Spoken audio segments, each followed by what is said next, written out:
हमारे पास टीकाकरण के लिए दुनिया का बहुत बड़ा और अनुभवी नेटवर्क भी मौजूद है। इसका पूरा लाभ उठाया जाएगा। जो कुछ अतिरिक्त कोल्ड चेन इक्विपमेंट, अन्य लॉजिस्टिक की जरूरत पड़ेगी, राज्य सरकारों की मदद से उसका भी आकलन हो रहा है।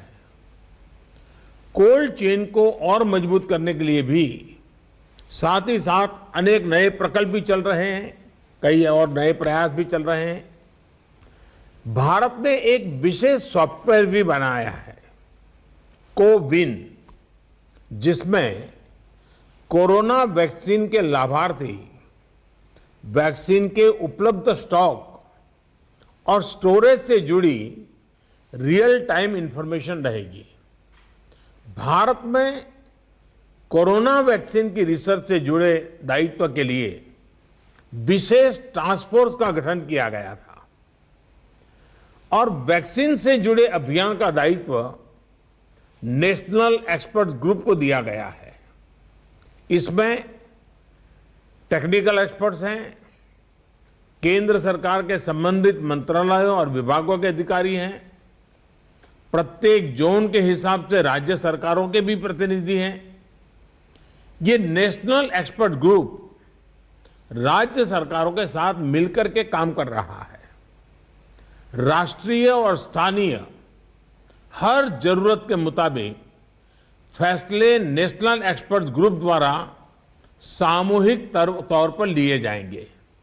साथियों, वैक्सीन की कीमत कितनी होगी, इसे लेकर भी सवाल स्वाभाविक है। केंद्र सरकार इस बारे में राज्य सरकारों के साथ बात कर रही है। वैक्सीन की कीमत को लेकर फैसला जन स्वास्थ्य को सर्वोच्च प्राथमिकता देते हुए किया जाएगा और राज्य सरकारों की इसमें पूरी सहभागिता होगी। साथियों, एक राष्ट्र के रूप में भारत ने जो फैसले लिए, जिस प्रकार भारत ने तेजी से वैज्ञानिक तरीकों को अपनाया, उसका परिणाम आज दिख रहा है।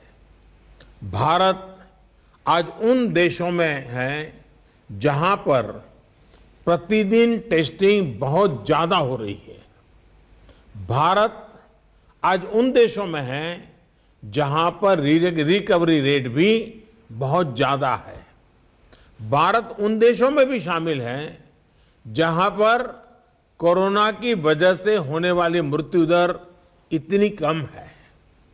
भारत ने जिस तरह कोरोना के खिलाफ लड़ाई को लड़ा है, वो प्रत्येक देशवासी की अदम्य इच्छा शक्ति को दिखाता है।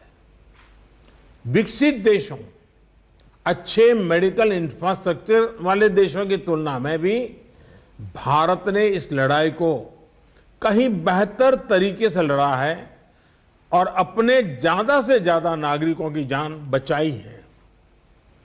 हम भारतीयों का संयम, हम भारतीयों का साहस, हम भारतीयों का सामर्थ्य इस पूरी लड़ाई के दौरान अतुलनीय रहा है, अभूतपूर्व रहा है।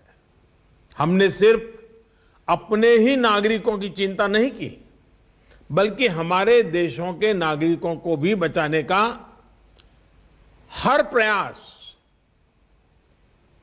अन्य देशों के साथ मदद करने का भी काम, हर संभव प्रयास किया गया।